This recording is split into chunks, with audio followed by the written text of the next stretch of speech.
Welcome to Conversations with Anne Elizabeth, the podcast inspired by my book, I'm a Registered Dietitian, Now What?, where I have the absolute joy to sit back, relax, and have a conversation about nutrition with a variety of people who share their personal story of passion and purpose, especially registered dietitians. Today's conversation is with Jason Lau, a registered dietitian who is an animal lover at heart who stumbled upon dietetics through a very personal discovery. In a world of the female-dominated career of dietetics, I'm always drawn to connecting with males who go into the field. I like to hear their story and their journey of how they got there. Jason and I connected through Instagram through a few discussions about loving our work and finding the joy in what we do. He shares his personal journey to dietetics and how he is using his story to help his patients as a clinical dietitian and also the clients he sees in his own private practice. He does share some real talk about being a male dietitian and what the future holds for him. Please enjoy my conversation with Jason. Well, I'm excited I think it's like 2 hours earlier where you live. I think it's like 4:30 your time. Yeah, it's 4:30 here, right? Okay. So it's 6:30 where I am. So we don't have any sun out right now, so I'm glad that it's sunny in your neck of the woods, hopefully. Ish. Vancouver. Tell me where you live. So I live in Vancouver, British Columbia in Canada. Have you been before? I haven't, but it's on my bucket list. It looks so gorgeous there. It is beautiful when it's nice weather, but I think we get a crazy amount of rain here. So when it's raining, which is usually like 8 or 10 months out of the year, it's pretty sad and gloomy. And we've just started raining today. So is this the rainy time that it starts this time of year? It is. Yeah, it gets pretty depressing and gloomy. But we're used to it now. So. Yeah. Well, were you born and raised in Vancouver? No, so I was born in Hong Kong. And then I moved here when I was 3. So I pretty much grew up here. Okay. Very good. Yeah. Very good. Well, I'm excited to hear more about kind of how you got interested in the field of dietetics, kind of what led you to choose that as a profession.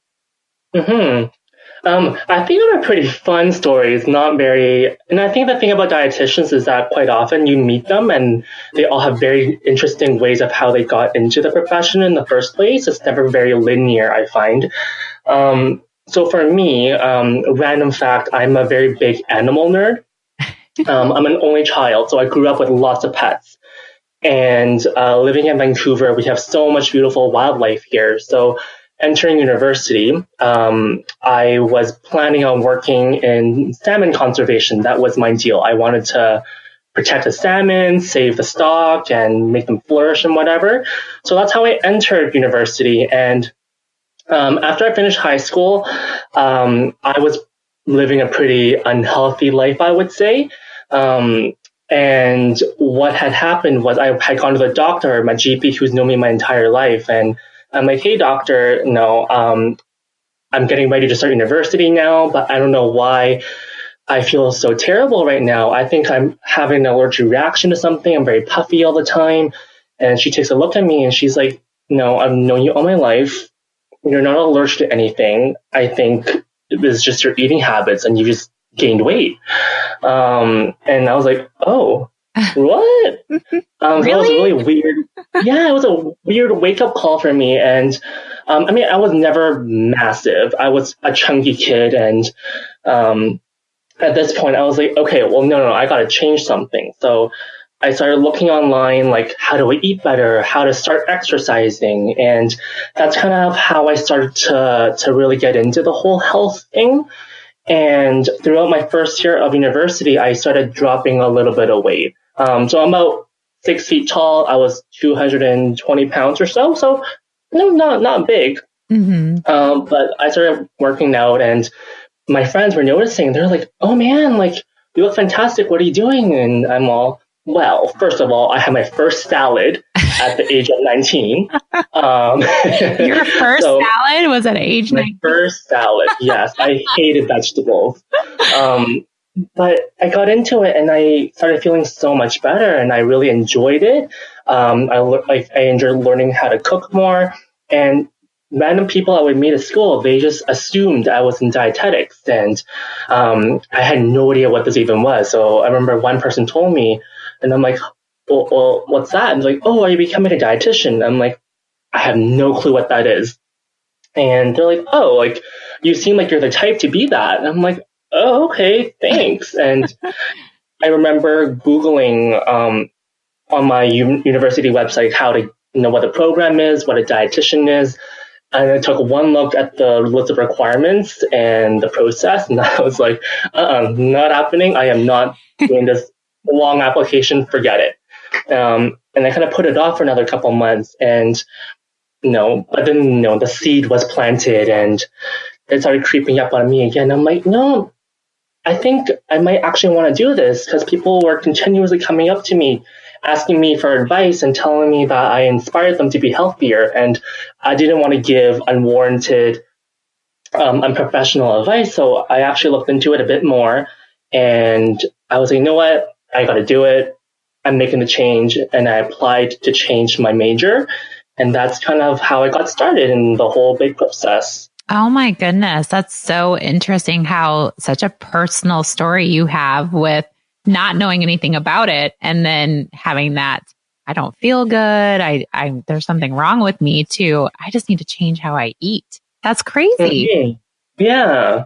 So I come from a very passionate kind of background that brought me to dietetics. So I get very fired up when I talk about it. I often get very emotional, and it's very, very silly of me. No, I don't think it's silly at all, because that just says how much it's very personal for you, and it's very much a part of who you are and part of your journey. So get fired up as much as you want. I think that's yeah.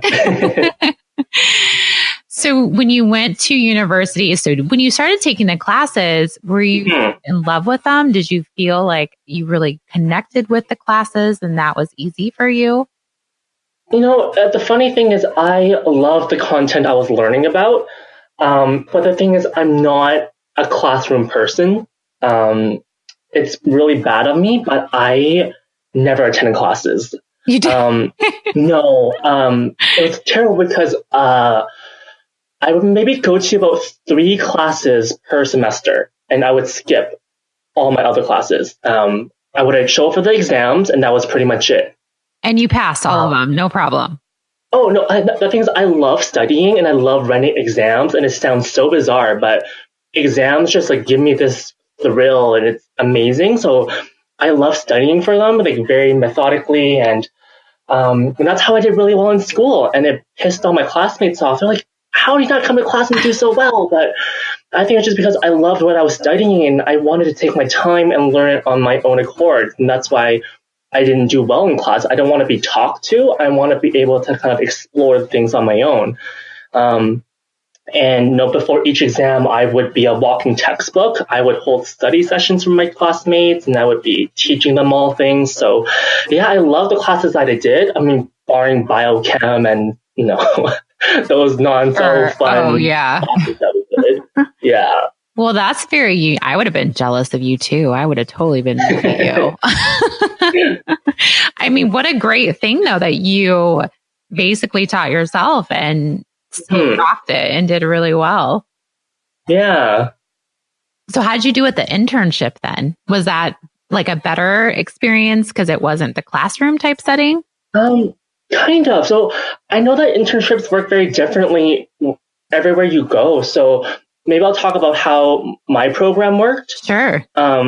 So in Western Canada, the only place you can get a dietetic program like mine is at UBC. So it's a 5-year program. It's a bachelor's. So you do 4 years of your undergrad, and then you do the 10-month-long internship.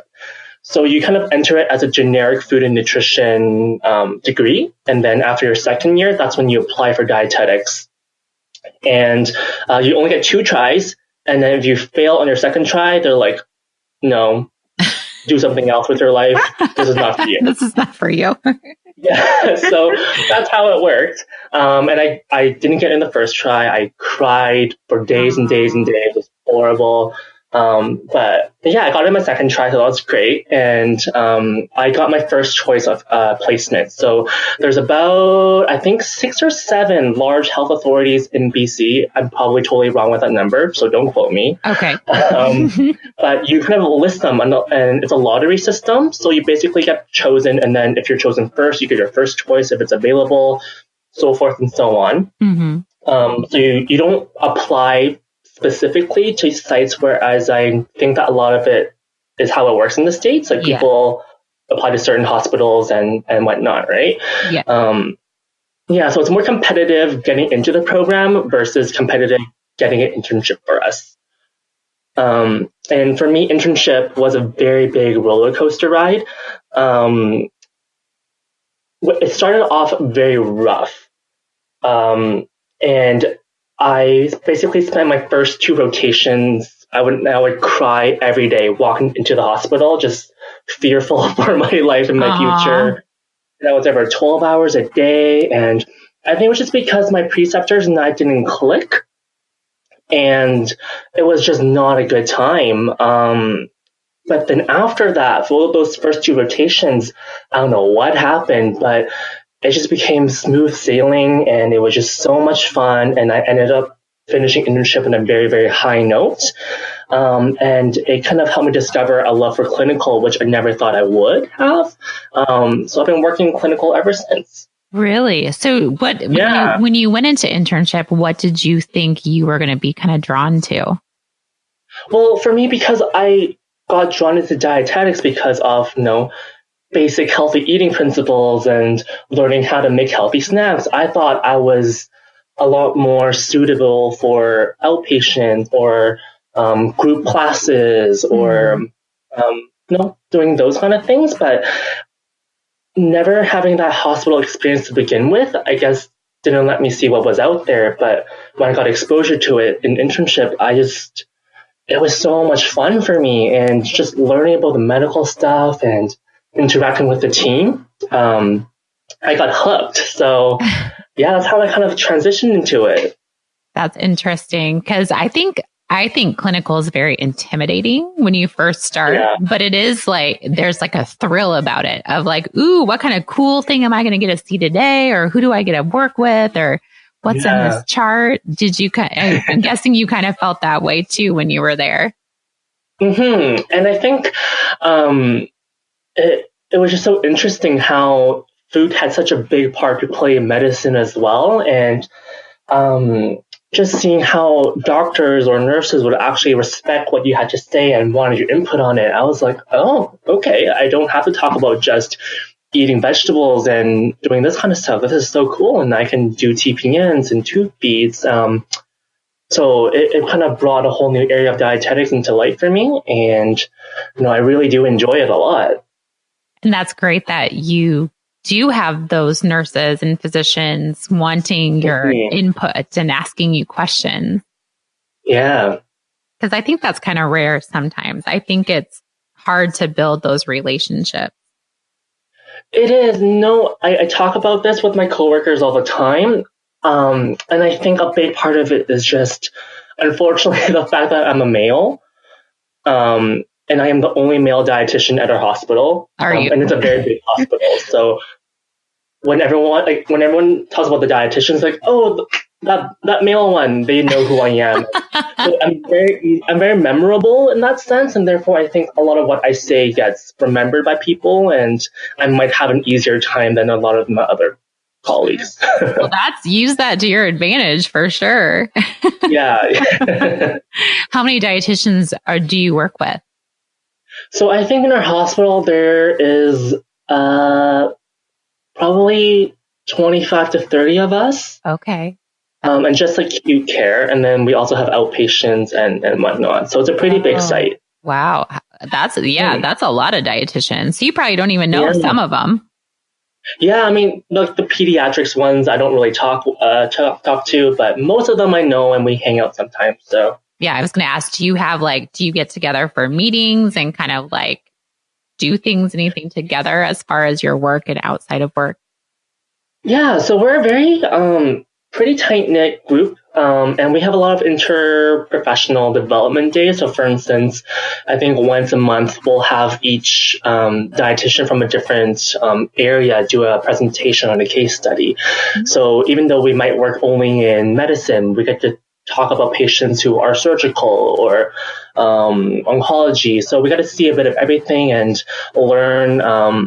And we do things like that. We're very big potluck and party people. So yes, any excuse to have a little party, we'll do that. We do monthly birthday celebrations. So we do interact quite a lot. Oh, that's great. And you probably have a variety of ages and just backgrounds and all different types of things. Yeah, it's big and diverse group of people that we have. That's fun. That makes it really fun. And it's fun to learn from your coworkers that you don't know anything about, to learn something new from them. Yeah, for sure. Because some of them have been there since the hospital really started opening and doing all this stuff. So they've seen everything. They've seen how practice has changed from when they were interns up till now, right? So it's really interesting just talking to them about anything, really. So did you intern at the place that you're employed, or no? I didn't. So I interned at another pretty large site in the middle of Vancouver. But after doing interviews, the place where I work now just felt so much more right and comfortable. And the dynamics just felt so much more easygoing that I kind of decided that where I work now would be the best place for me. Yeah. Is the job market in where you live, is it difficult? Is it saturated since you have a school there and there's a lot of maybe dietitians? I mean, how is the job market where you live? It's pretty good because each year we only release about 30 to 35 dietitians out into the workforce because our program is very small. Okay. So most places will tend to hire at least half of their interns afterwards in terms of a clinical setting. Mm-hmm. And I think 90% of us will have jobs 3 months after graduation. Oh. So clinical is a really easy market to get into here in terms of jobs. And because Vancouver is such a health conscious city, private practice is also really easy to start up if you kind of have that go-getter kind of attitude. And same with res care. But in terms of like public health, community health, that's a very small market over here. And there aren't very many dietitians who work in that area. Interesting. I didn't know Vancouver was a very health conscious city. Oh man, yeah, we have like 40 varieties of kale in each grocery store. No, really? We are crazy people here. It is ridiculous. Well, that's fun for you that you get to explore all that different kind. I mean, we don't have that much kale variety in Iowa. I can tell you that. That sounds like a very fun place for a dietitian to live. Yeah, definitely. So tell me about what you do as a clinical dietitian. What does a day in the life look like for you? So I work casually. So I kind of bounce around where I'm needed, but the majority of the time I do cover surgical or medicine or like oncology units. So the day kind of starts off, I'm assuming like most dietitians, where we kind of go in, we do a screening, we see what kind of patients we have to see, who's new, who's still there. And then from that point, we prioritize. We go see our patients, go to rounds, do our thing, chart, have lunch, hang out, get a coffee. Yes. Typical kind of stuff. Perfect. I hope there's part of that happening during your day. Oh, yeah. We're a very relaxed bunch and we're all about work-life balance. So if someone's working through lunch, we're like, stop it right now. You're coming with us. We're going outside. We're going to pause. Yes, absolutely. So you work kind of like as needed. So PRN, do you work all the time though? Because I'm sure you're probably needed all the time. Yes. Yeah. So no, I'm technically a casual, but I more or less have full-time hours. And it's difficult because sometimes when our schedules are made ahead of time, they look quite sparse. And I've been trying to do my own private practice as well. So I'll schedule in clients, and as the schedule progresses, more and more shifts get added onto it, and then I'm like, now I'm really busy, right? And doing 2 jobs in one day, and it gets quite hectic sometimes. Do you work all days? I mean, like at the hospital, are you there? Could it be any time of the day, or do you have kind of set hours that you work when you do work? We're pretty flexible. So I'm a morning person, so I usually get there by 7:30, and then I'm out of there by 3:30 or so. But there's really no set rules, but more so on surgery, we tend to be earlier there just because the surgeons will tend to round a little earlier, and we want to catch them. We want to talk to them about any kind of patients or whatnot. Very good. Now you need to tell me about this private practice. That sounds interesting. Tell me more about that. Yeah. So, I mean, I knew that after internship, I did not want to pursue it at all. Just because there were too many things on my plate, and I was just excited to be doing some kind of work, and I didn't want to go crazy. But people just started coming up to me just through word of mouth or whatnot. They're like, "Hey, I know you're a dietitian. Like, do you see these kind of patients? Can you see me? Can you see my mom?" And I'm like, No. I'm really busy, and the demand was just there. So I kind of decided, okay, maybe I'll do it very slowly. I'll take on one person at a time and go from there. And now I have to constantly tell people I'm too busy, that I'm booked. So I think it's going well. Well, yeah, it's going very well. Yeah. So I'm really enjoying it when I have time to do it. But, I also do some classes sometimes. So for instance, my university will reach out and then they'll say, "Hey, like we're doing a study about for stroke patients who are learning about lifestyle improvements. Can you come do a series of 5 classes for them regarding nutrition?" And I'm like, "No, sure, why not?" So I'll do little things like that as well, and that's a nice break from the hospital environment, just to keep things interesting. So sure. Do you get paid to do those classes? I do, yes. That's awesome. That's really, they must think very highly of you for, to have your own university. Ask if you could teach some classes. Well, I mean, there are small classes of like 10 people, but still, that's wonderful. Yeah. What do you like the best out of all, like teaching classes or private practice or clinical? Is there one that you prefer, that you enjoy the most? I think they all have pros and cons to each situation. With private practice, what I really like is just the potential for follow-up and to see your clients change. Because quite often in the hospital, once people get better, they go home, you never see them again.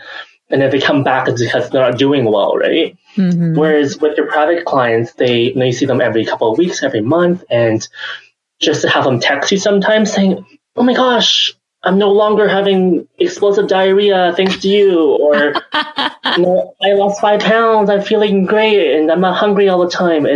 That brings me a lot of fulfillment and joy, because for me, like, food did so much for my health and my sense of well-being that I also want people to be able to experience this, right? Mm-hmm. And I think private practice is where I really can see this happening. So, yeah. And I think I'm kind of like you. I like the variety of having different kind of outlets as a dietitian. I think, do you feel like we kind of need that to help keep us going, kind of like keep the spark going? For sure. So that's why I think I like, I think I find a lot of dietitians always have like either a side hustle or something else that they kind of do that they enjoy. Yeah, definitely. So you don't want to get stuck in one place, right? And you can see avenues to explore your creativity and all that kind of stuff. So. Well, and I can see you, since you have such a personal story, I bet private practice, working with people, you really can relate with people that are struggling with anything when it comes to food. Yeah, definitely. And, just through working, I've kind of been able to see different kinds of dietitians and whatnot. And something that kind of bothers me sometimes is when I see the ones who are like, well, for instance, weight loss was my thing, right? That kind of helped me become healthier. They're like, all you have to do is restrict your calories, eat less junk food, and you're fine. But it's not that easy. And I think sometimes people often forget the emotional side of things and the struggle. And that's why I think having that experience there really goes a long way in terms of being to relate to your patients. And I think that's maybe something that I have that makes me able to communicate a lot better with certain clients. Yeah. Well, obviously, if they're seeking you out or they're like, hey, you're a dietitian, will you help me? Mm-hmm. But I'm trying to be a bit more careful about the people I'm picking up for clients, because quite often I've realized that people just want an easy way out as well. And when you tell them what they don't want to hear, they get a little irritated. Mm-hmm. And especially being a private practice, like, you're liable for everything, right? So the last thing you want is for them to tell everyone that they know, oh, don't go to this person. They didn't tell me this thing and that thing, and they told me that this diet was not good. They're a sham, and screw up my own reputation that way. That's kind of true. That's kind of a scary part of private practice, because you are liable for everything. And if one person drags you through the mud, then that could be the end of it. Yeah, and like I said, I'm one of very few male dietitians out there. So if someone says something bad, it's very high chances that people will think that it's me. So that's true. That male dietitian. I know, double-edged sword. And do you think it's hard to be a male dietitian in such a female dominated profession? I think it can go both ways. For instance, if I go to a networking event, quite often people will be like, "Oh, I know who you are. I've heard about you." I'm like, "Oh, great! Hope what have you heard?" Yeah, exactly. So I think if it's good things that people are saying about you, then it's great. But if it's not, then it's obviously terrible. Mm-hmm. But one thing that I'm not very I kind of feel bad about is just being a male, especially in the hospital environment. People quite often will tend to listen to you more, if that makes sense. And it's horrible. Like, it should not be this way. And so because our profession has really been paved by so many amazing women, because it's very female dominant, at least here it is. And just for people to listen to me over others just for the fact that I'm a male kind of ticks me off. But otherwise, I don't know if that comes across so well or not. No, I totally understand what you're saying, because you're right. People tend to listen to a male, and probably in a clinical setting too, because of like physicians. A male physician seems to be more respected, or a male or a physical therapist. Definitely. And with when I could suggest the exact same thing that my female colleague does, and I would say maybe 6 out of 10 physicians at our hospital will listen to me and say no to the other one, just purely because I'm the guy. And I think that's complete BS, and it definitely needs to change. So I think in those settings, I'm put at an unfair advantage over my colleagues. Sure. And that's hard, because you're like, you like want to be like, well, you just listen to her. She knows what she's talking about. Yeah. And it's so stupid. Yeah, that is kind of silly, but it is true. And I know that's a mind shift. Like, hopefully though, like, as more males go into the dietitian profession, that'll kind of start to shift a little bit more, that you guys can kind of also, I think, help us get more recognition as dietitians, like in the hospital. Like, you being there maybe will even put a dietitian on the radar for some physicians. For sure. Yeah. And there are more and more men coming into it, which is nice to see. But it's really funny, because sometimes even during school, we'll have dedicated weeks to like women in dietetics, or how to be a woman in healthcare. And the two guys will just in the back like, oh, okay, well, this is interesting, just to learn about. That is interesting. I always wonder about that, because it is, with being a male in our profession, I'm sure it's got to be challenging sometimes, just too, with as other females being a part of a group of bigger females and you being the only guy, that has to be just kind of like, oh, well, yeah, I'm out here on an island by myself. Exactly. So how long have you worked at the hospital? So I've been there for maybe a year and 4 months now. Okay. I started like 2 days after I finished internship. So Oh, that's didn't take a exciting. break.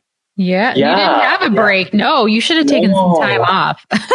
I know. And that's why I was so tired a couple months in. And it got to the point where I was burning out and I just needed to get away. And that's when I started booking all these vacations I've been on in the last couple Oh, months.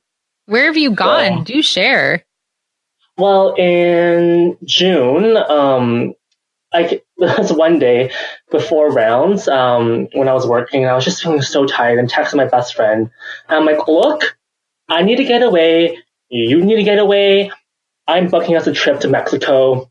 And she's like, oh, like when? And I just picked a random week in June. I'm like, this week? And she's like, sure. And I booked it in 10 minutes. And I was like, done, dusted. I'm going to Mexico. I'm going to spend a week there. It was amazing. Awesome. And I came back and then I went to LA for a week. And then I came back and then I went to Kelowna, which is kind of like our wine country over here. Ooh. And just doing road trips here and there, just to get away, Doesn't have to be for a long time, but just to change up the environment a little bit and to get away from work. Well, I think with clinical, I did clinical for 7 years. You burn out quickly in clinical. Yeah. Obviously, since you feel that way already, a year and a half into your profession. Mm-hmm. And the thing with our hospital is that we have weekend coverage for dietitians as well. Mm. So at one point I was working 6 days a week and I was barely home. I spent so much time at the hospital that pretty much even now the entire hospital knows me, like across all the units. They know who I am. And that's how much I was there. And it just needed to kind of change a little bit. So now I kind of have set days off in the week. So I never work Sundays. I have most weekends off. And it's such a much better balance for me now. Well, did you feel like as a new dietitian entering the workforce that you just had to work regardless? You could never say no, like you just had to do whatever was asked? Yeah, it was definitely a key factor. And just the fact that I was getting paid for the first time in how long? I was like, I think I'm making all this money that I've not been getting. So yeah, I just kept saying yes to everything. And before I knew it, it was just too much. Well, I think it's great that you realize, at the point in your career, you're like, I have got to do something about this or I'm going to not want to work anymore, setting yourself a schedule and doing some vacations. And I think maybe as newer dietitians, we need to be more comfortable doing that. Mm-hmm.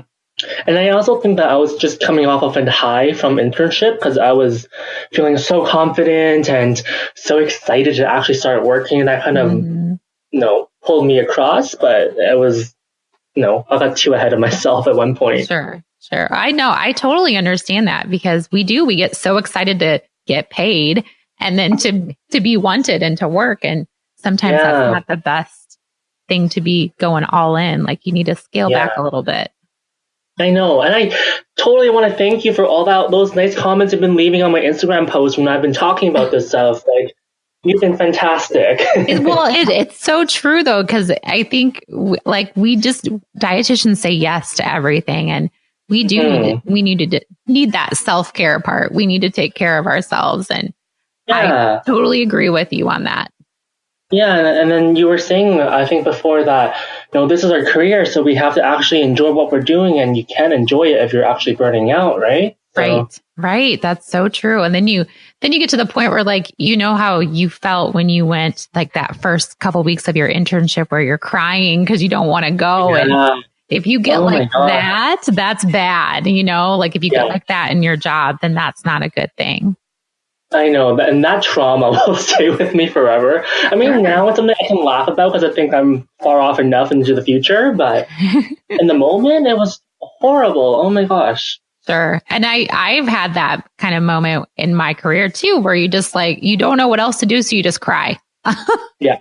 I remember walking into, I think my internship group was 8 people. And we have a shared library space where all the interns hang out. And I remember walking into there one morning. And before anyone could say hi to me, I just start bawling my eyes out. And I'm sitting down, people just awkwardly eating the breakfast. And they're like, What's wrong with him? You okay? And I'm like, no, nothing's okay. That's so good to admit that you felt like that because, when I talk to a lot of dietitians, no one ever shares that part. And everybody has had that.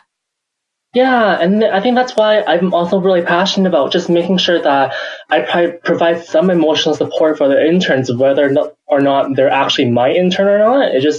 I like checking in with them, like, hey, like how's life going? Just if you have any questions, feel free to reach out, and because I know how it feels to be on the bottom end of things, right? Mm-hmm. And I want to make sure that they don't go through that alone. So, that's so you take interns as well. So now you're precepting yourself. Well, not so much precepting, but I'll pop in for a day or two if I need to. But it's more so just, when we're having lunch together, we'll be like, how are things going? Do you have any questions, concerns? And kind of chat to them that way. So I love that. That's so great that you do that. I was just talking about that with somebody. I'm like, just reach out to a dietitian intern or a student and just kind of see how they are and see how they're doing and just make sure they're okay. Yeah, because sometimes you just have to talk to someone who's not your preceptor, right? Just to kind of get your thoughts out there and just stop freaking out about things. Mm-hmm. And just if you have to lose your shit, lose your shit. Just do it. Exactly. I'm very good at it.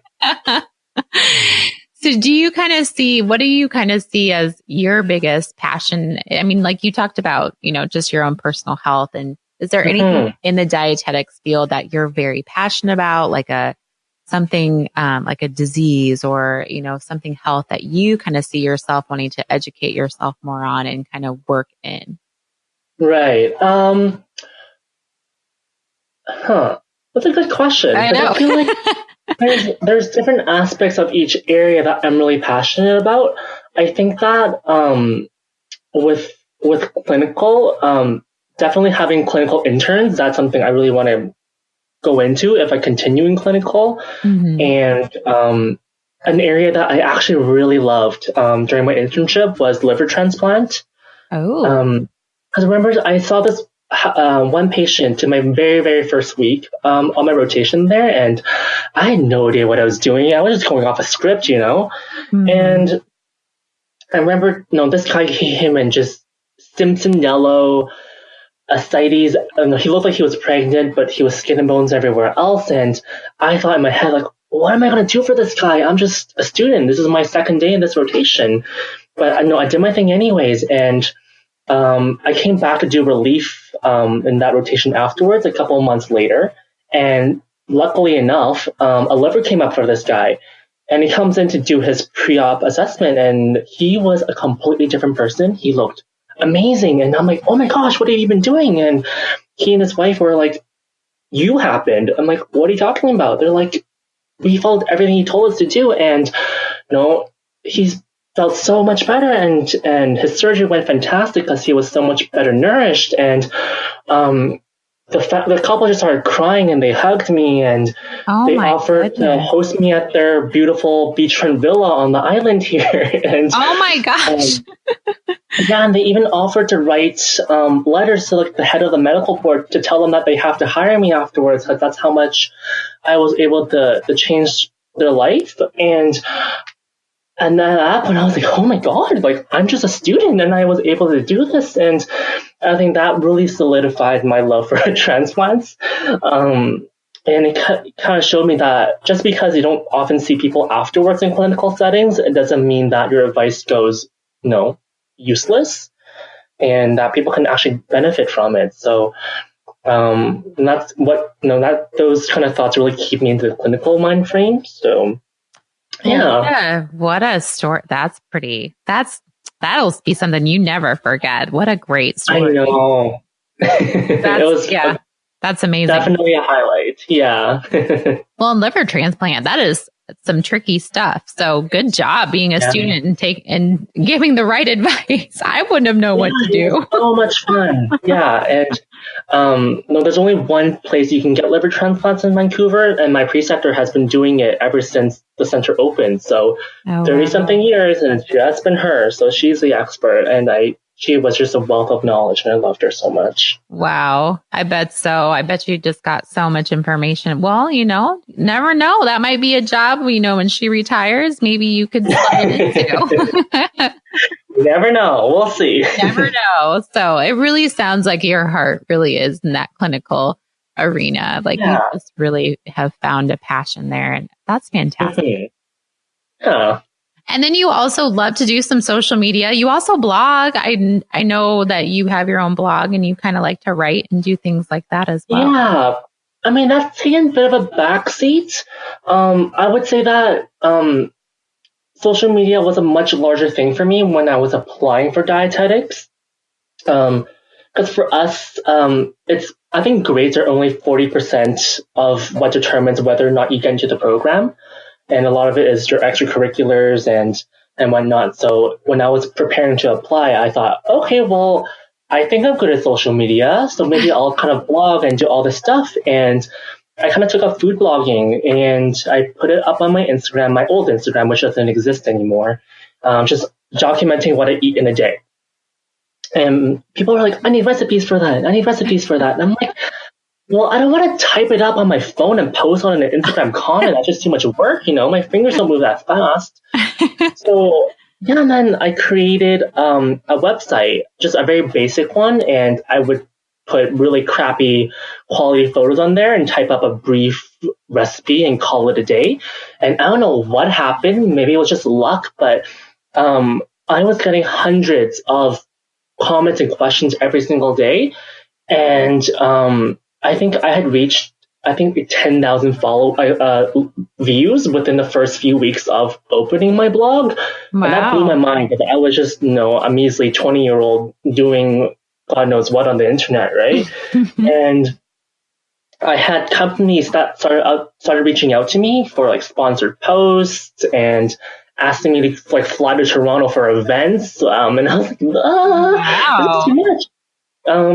But that's really how I got into it. And I was writing things for like online magazines, and just through backlinking, I'm like, some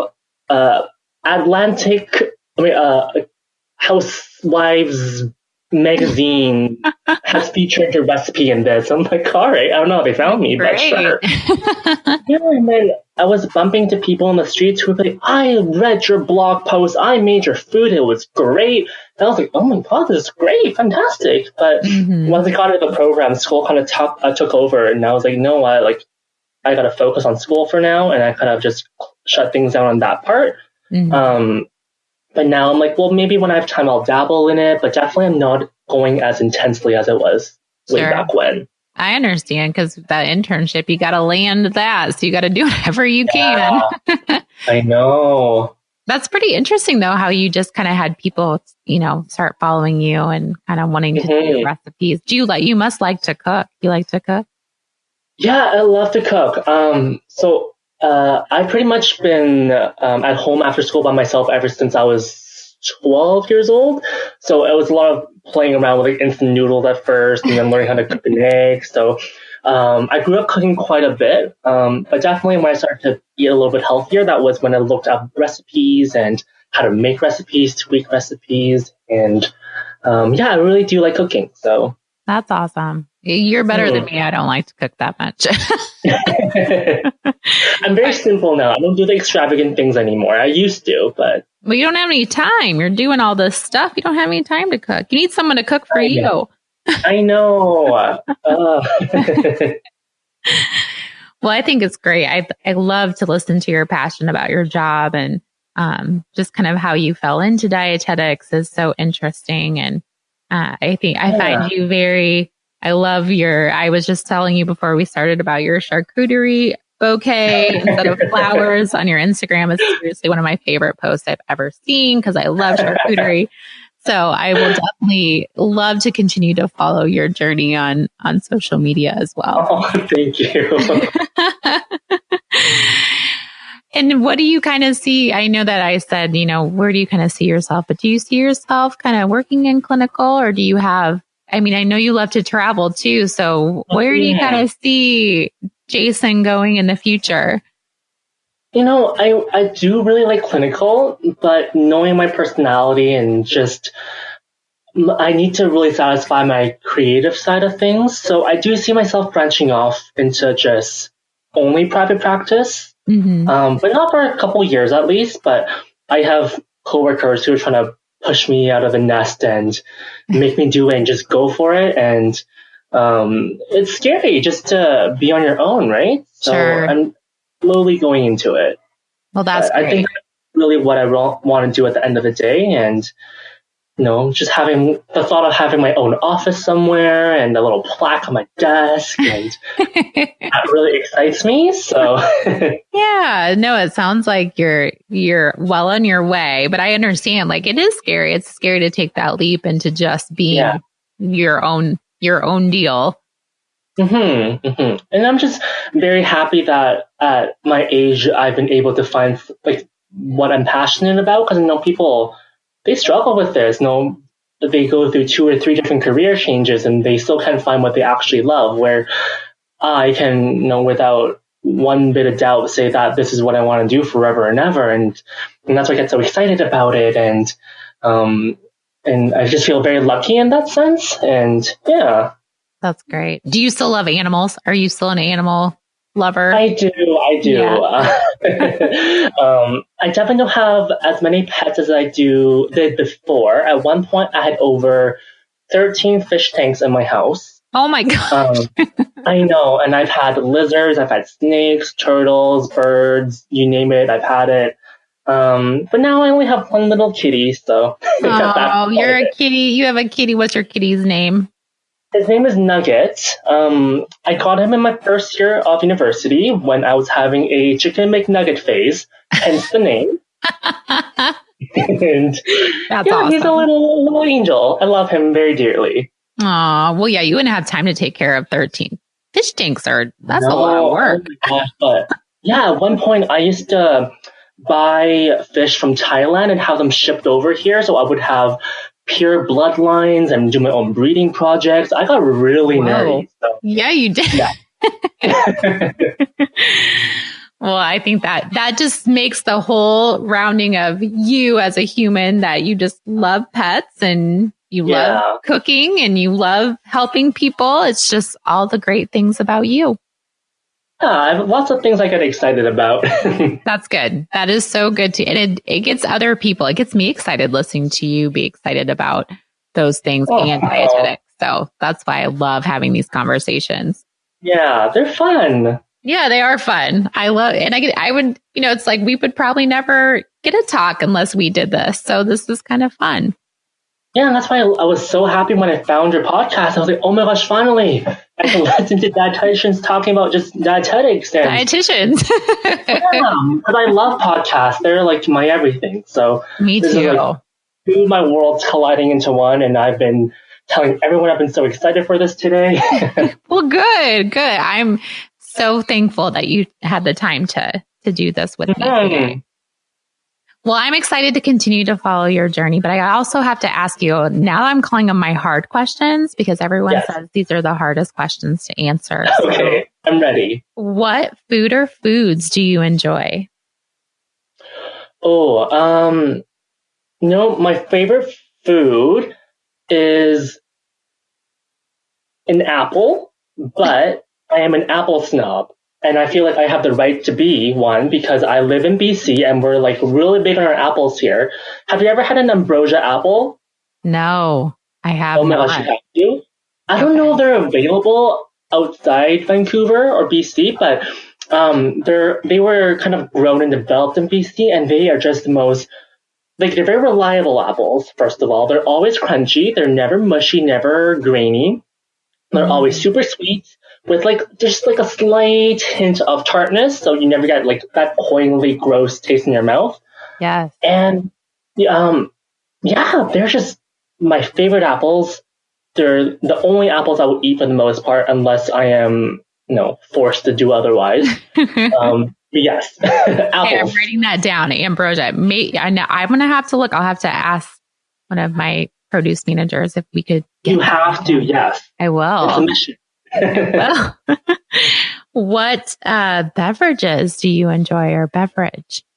Oh, on a daily basis, definitely my coffee. Yeah, coffee for me is more so about the ritual than anything else. It just gets me started for the day. It's my drink of like comfort. But I also enjoy a lot of wine. So those two. Are you a red or a white liker? No, I'm red for the most part. Red. Yeah, me too. Yeah. I kind of like that red wine. Yeah. Do you have a favorite color? I do yellow. That's a happy color. Yeah. See, I don't wear color. My whole wardrobe is black, white, and gray, occasionally with hints of blue. But I love the color yellow. I don't know why. I think it's just so bright and like happy and cheerful. So I'm very glad this podcast app we're using has a yellow background because it's been very nice to stare at for the last 49 minutes. It's nice and bright and cheery. Yeah. Maybe there's some science behind that. Maybe they did that. I'm sure there is. Do you have a favorite scent or a smell? It sounds kind of gross, but I love the smell of my cat. Like not after he poops, but like just the smell of his fur. I love to stick my face in his belly and just like cuddle him after work, and he just is a comforting cat smell. Yeah, I realize I sound like a cat lady right now, but I promise it's not as weird as it sounds. Nope, I know exactly what you mean, so I can resonate with that. Perfect. And Jason, what brings you joy in life?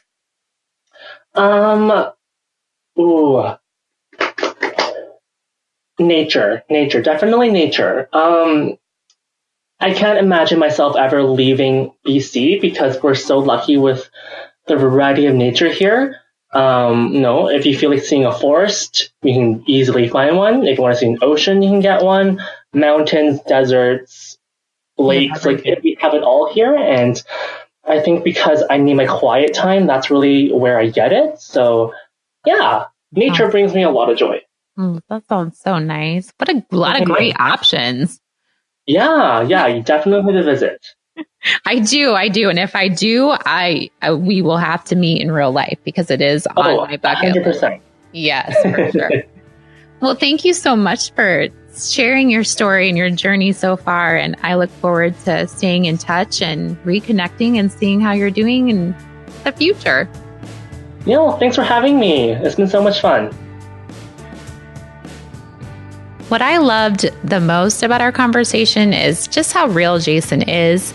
I appreciate him sharing how many of us really go through so many different things during the internship, especially emotionally, and then also working in the hospital and working with clients in a private practice. It's hard for us to say no to some things and to people, and it's great to hear Jason has realized this early in his career, and that's okay. As dietitians, boundaries are very important, and I have to thank him for reminding me of this. And I hope it also gets you to think about it too, and how you're going to set those own boundaries for you. My website, AnnElizabethRD.com, is where you can read the latest post in my Nutrition Nosh blog that houses all the stories of my hell yeah happenings, my adventures, food I am eating and loving, the music that's inspiring my life, and a few workouts here and there, and maybe a really delicious real deal recipe.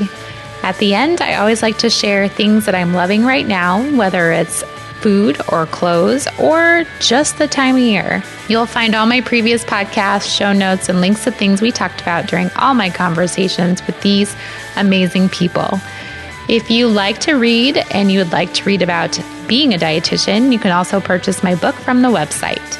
I hope we can connect more by joining forces on all of our social media, being supportive, and finding each other. You can find me on Instagram, Facebook, Twitter, and Pinterest at AnnElizabethRD. Remember to be great always, find the joy in each day, and to start a conversation that truly matters.